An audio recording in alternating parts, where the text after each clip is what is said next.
2021. Është i vërtet fakti që ju përmendët, që patjetër largimi i saj dhe i të gjithë atij ekipi politik dhe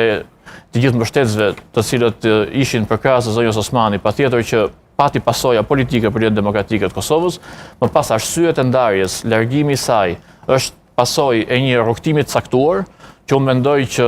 patjetër që palët ja kanë lënë shkuarës, dhe mendoj që me këtë moment të ri të bashkimit, duke pasur parasysh dhe logo në vetvete të Lidhjes Demokratike të Kosovës, patjetër që i kanë hapur rrugë një fillimi të ri, sepse mendoj dhe uroj që do jetë një fillim i ri për Lidhjen Demokratike të Kosovës dhe mendoj që ky bashkim, ky koalicionim, ky moment i një marrëveshje e cila është politike, mendoj që do është themeli për një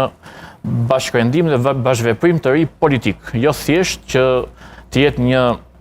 moment stinor politik, i cili të përfundoj bashkë me zgjedhjet politike. Unë besoj që është një marrëveshje e cila tejkalon shtatqershorin dhe patjetër që është e bazuar në parime dhe vlera, dhe jo thjesht dhe vetëm në rezultatin përkatës politik. Pra ju shihni që, zotëri Gjinali, e shihni që pjesëmarrja e zonës Osmani në garë do të aktivizoj skenën politike. A e keni parë si të heshtur më parë, kur them të heshtur, e kam fjalën prej vitit 2025 deri më ditën ku jemi sot? Deri në datën 4 prill 2026, patjetër që ka qenë në